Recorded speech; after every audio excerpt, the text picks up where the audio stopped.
BJP ने प्रत्याशियों की घोषणा कर दी है। 66 प्रत्याशियों की लिस्ट आ गई है, लेकिन इस लिस्ट आने के बाद अब विरोधी खेमा परेशान होने के बजाय खुश नजर आ रहा है।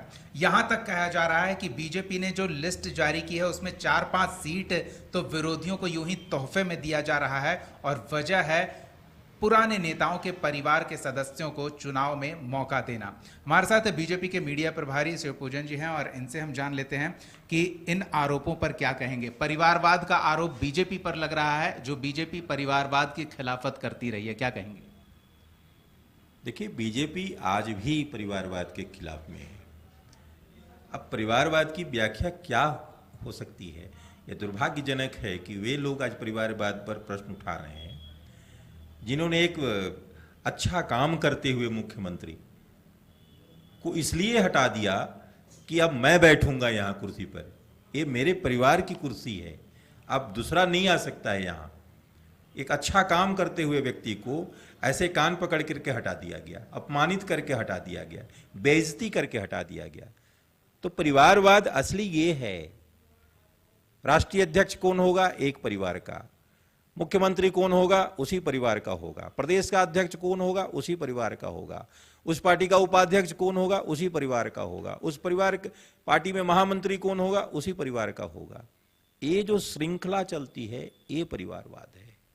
ना कि भी तो एक श्रृंखला की शुरुआत कर दी है ना। रघुवर दास जहां से थे वहां उनके रिश्तेदार, अर्जुन मुंडा जहां से थे वहां उनके रिश्तेदार। तो ये किस तरह से अलग है? नरेंद्र मोदी भी कहते हैं कि हम परिवारवाद के खिलाफ हैं, लेकिन आप समझिए वो कार्यकर्ता हैं, पार्टी से जुड़े रहे हैं, पार्टी के लिए काम किए हैं और खुद को इस काबिल बनाया कि टिकट के दावेदार हुए, इसलिए टिकट दिया गया। लेकिन यहां भी क्या वैसा है? देखिए, एक दो उदाहरण अगर आप अभी जो आपने कहा उसको अगर आप छोड़ लें तो बाकी जितने भी आप टिकट दिए गए हैं उसमें सारे के सारे, अब मीरा मुंडा जी को आप देखिए, बहुत पहले से वो भारतीय जनता पार्टी की कार्यकर्ता हैं, काम करती हैं पार्टी में। पहले भी वो पार्टी में प्रदेश की उपाध्यक्ष रह चुकी हैं। इसलिए ये कहना कि नहीं है। और कुछ जब आदमी युद्ध में जाता है तो युद्ध के काल की रणनीति कुछ अलग हो जाती है, उससे उसका मूल तत्व कहीं नहीं बदलता है। मूल जो हमारा सिद्धांत है वो कहीं नहीं बदला है। अगर 81 सीट में हम 1-2 सीटों पर अब विजय को सुनिश्चित कराने की दृष्टि से अगर हमने कोई निर्णय लिए हैं तो वो उसको मुख्य जो सिद्धांत हमारा है, जो मूल तत्व है, जो मूल भावना है, उसके खिलाफ वो नहीं है। वो तत्कालिक जो हमारा प्रयास है उस दृष्टि से उसको देखा जा रहा है और वो उस दृष्टि से किया भी गया है।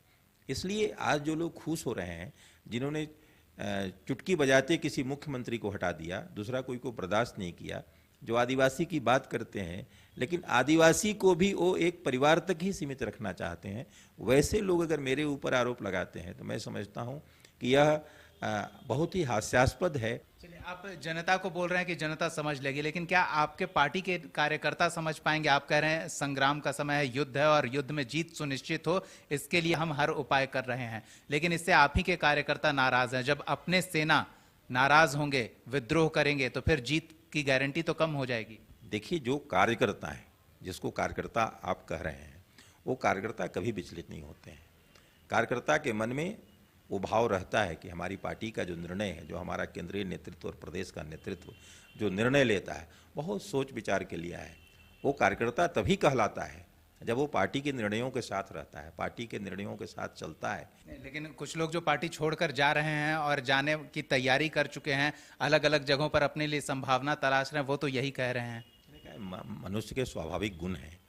देखिए, पार्टी में मनुष्य ही आता है। अब कभी पार्टी का गुणधर्म उसके ऊपर हावी हो जाता है, कभी उसके मनुष्य का जो व्यक्तिगत स्वभाव है वो हावी हो जाता है। तो यदि व्यक्तिगत स्वभाव उसके ऊपर हावी होगा तो अपने व्यक्तिगत स्वभाव से वो प्रभावित होगा, और पार्टी का गुणधर्म उसके ऊपर प्रभावी होगा तो पार्टी के गुणधर्म से वो प्रभावित होगा। अब कुछ क्षण ऐसे आते हैं जब इसमें अंतर करना बड़ा मुश्किल हो जाता है। कभी व्यक्ति का स्वाभाविक गुण, व्यक्तिगत गुण, अब हम सामान्य बात कर रहे हैं, कभी हम ही बहुत क्रोध में बात करने लग जाते हैं, तो उस समय मेरा व्यक्तिगत स्वभाव वो हावी हो जाता है मेरे ऊपर। कभी एक उपदेशक भी बहुत अच्छा, बहुत क्रोधी हो जाता है। तो ये तत्कालिक कभी कभी कुछ व्यवहार में पार्टी को नुकसान नहीं है या उसकी भरपाई कर ली जाएगी?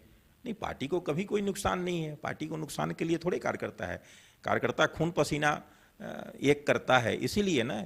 और अभी तो हमें किसी भी हाल में यहाँ सरकार बनानी है, इसलिए कार्यकर्ता यहाँ दृढ़ संकल्पित है।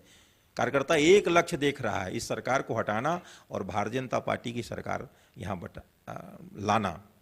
हम 23 तारीख को के बाद यहाँ प्रोजेक्ट भवन में भारतीय जनता पार्टी का मुख्यमंत्री देखना चाहता है यहाँ का कार्यकर्ता, इसलिए वो सारी बातों को भूल चुका है।